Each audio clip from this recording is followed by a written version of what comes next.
guys, Mac with the Outer Circle, and today for a clickbaity video. What are some things I think Forge World needs to do with the Space Marines in particular to get Heresy 2.0 right? Now, I've been outspoken on the Beakies matter, and part of that stems from the fact that we're getting a third tactical squad. Horus Heresy doesn't need more tactical squads, more units with bolt guns. Horus Heresy needs the other unit choices. Primarily, I think we needed a Despoiler squad, because a Despoiler squad and an Assault squad in the same box would be an excellent box. So with that, what you want to get is you want to have, obviously, the 5 Marines with the option of jump packs or regular backpacks. That makes it easier to mold the squad and sell the squad because you get both options within it, rather than trying to sell 2 different kits.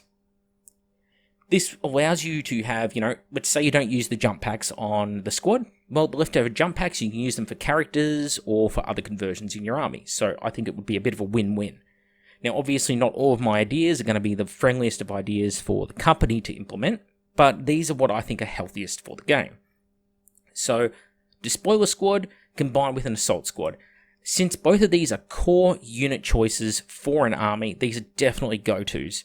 I also think that it would be worth it if perhaps as an upgrade option for the other basic infantry type breaches, breaching shields and maybe the helmet upgrades should be sold as their own separate sprue that you can use on the existing tactical squads in order to turn them from tactical squads into breacher squads. And that would allow some more diversity in the gameplay rather than everyone going down the route of plastic and all the armies just being repeated bolt gun guys. I think players desperately want to have the option of taking despoilers and jump packs, and the company makes it really hard right now because you have to go to Forge World and you have to buy the resin to do it, and that means that certain armies and army types become ludicrously expensive to get into, and so I don't think people go that route generally, which is a real shame because we're missing out on a lot of diversity of gameplay that could come from having this. Another unit that would really benefit from going to plastics would be the Scimitar pattern jet bike. Now, you can make an argument for Outriders as well, but I think that the Scimitar being an anti-grav bike, a jet bike, it's more synonymous with the Horus Heresy as a whole. You imagine something like this, whereas the Outrider is very similar to regular 40k. You don't have that distinction, the broader appeal that the dick bike does. And so I think this would be the good choice. And I mean, at 180 Australian dollars for 3 right now, that is just ludicrously expensive. You could buy 4 Games Workshop Rhinos pretty much for the price of 3 of these bikes, and that is beyond silly. So again, for diversity of gameplay, you want to have White Scars, you want to have Raven Wing, and you want to have these guys as units within any other army. There's nothing wrong with Death Guard using these or Iron Warriors, but the players want to be able to buy these things for a fair and a reasonable price. So why not make it so that these guys are available in plastic? And then if Games Workshop really wants, they could target their 40k demographic by just allowing 40k players to run jet bikes in their Codex armies. Or even better, give them to Chaos players so they at least have some Heresy units. Another thing that I think is desperately needed, and again, I'm trying to get through these really quick for you guys because I don't want this to drag on too long, but command squads. Right now, there are no command squads for the Horus Heresy, really. There's a couple of legions that have, banners or whatever, but no command squads themselves. And I think a generic command squad that allows you some upgrades. Now, it doesn't need to be these particular upgrades, but if you do it and you do it well, you could even tie it in with some sort of Vanguard veteran-style combat upgrade sprue. And this would allow your command squad to really... You could flesh it out how you like. You'd have multiple power fists, different power weapons, and the character or the Centurion console that comes in it. And I think this one here would make a perfectly good 30k console for the record. You'd be able to kit them out as you want to best represent your army. And this would be a great one to try out some of those more fancy Artificer armor type things. Include the generic banner in there, not the Legion banners that you're getting with some of the other Legions. And allow people to create a plastic command squad that doesn't require them to, if I wanted to make a Salamander's character and I wanted to get Salamander's Storm Shields, Fire Drake Storm Shields and everyone, I have to go and buy Fire Drake Terminators currently. And then I've got to take the shields off those guys, and then I've got to figure out what I'm going to do with the Terminator bodies that are left over, and I can put the Storm shields as combat shields or as Dragon Scale Storm shields onto the squad, and then I've got to kit out the Praetor, and it's a lot of extra work, taking existing Forge World units, converting up these resin units in order to make my command squad, when it could be done, and done easily, and done very, very well in plastic. Just make a generic squad, 6 models in the unit, 5 guys, plus a generic console, and a sprue of upgrade weapons like on these guys, maybe even jump packs. Could be something that could be included in there. And taking another step on from that, Deathwing. Deathwing command squad here. Well, it wouldn't be Deathwing, it would be any Terminator command squad, really. But right now, there is no way to make a Terminator command squad. The rules are there. They've been there for over 10 years in the game.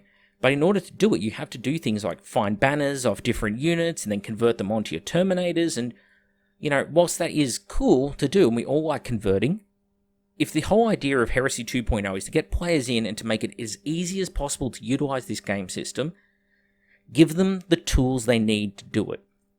And just like with the Power Armor Command Squad, a Terminator Armor Command Squad, this would be literally a single sprue you add to either a Tartarus or a Cataphractii Terminator kit.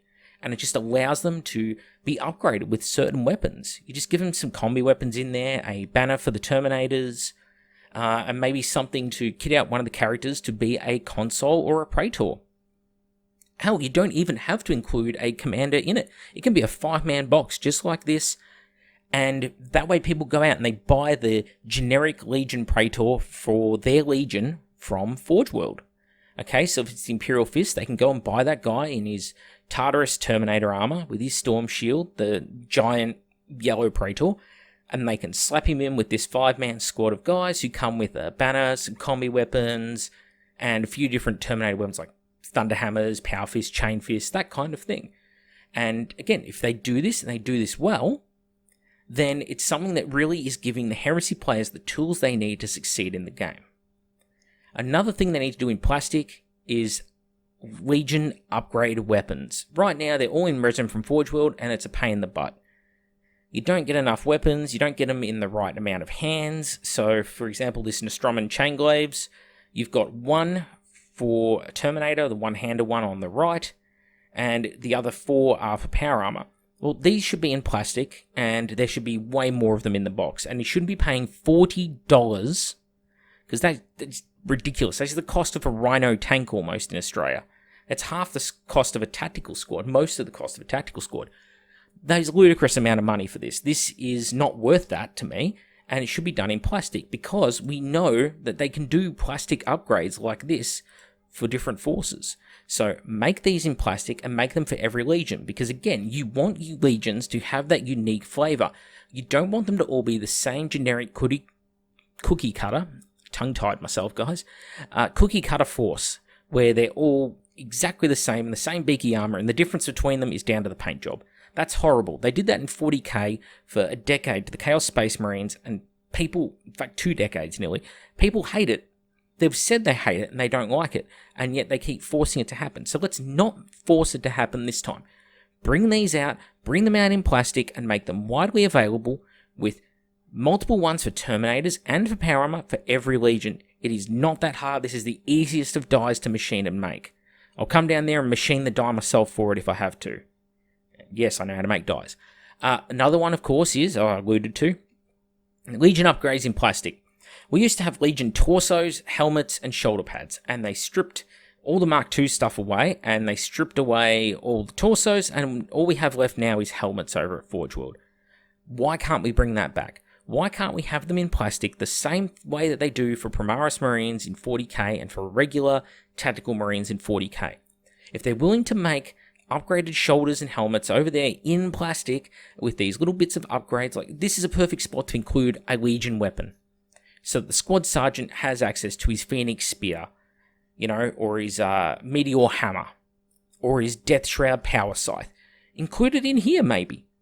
And when you include it in here, you include helmet upgrades for the squad and maybe some torso upgrades. Doesn't have to be for every guy, but 1 or 2 torso upgrades. So then you can either save them up buy 4 or 5 blister packs and save up all the torsos and use them on your veterans. Or maybe you just spread them throughout your squads, so it shows that, some of the guys in the tactical squads maybe are veterans, they've been around for a while, and they've customized their armor a little bit. There's a lot you can do with it, but right now it's being massively underutilized because all there is over at Forge World is a few helmets as an option, and that's frankly not good enough. So that's it. That's, well, I'd say 6 or 7 different units that I would be personally doing to make the Horus Heresy succeed. These are the things I think help add some flavor to the game, because we don't want it to turn into a vanilla slugfest where it's just identical Marines versus identical Marines with all the same kit.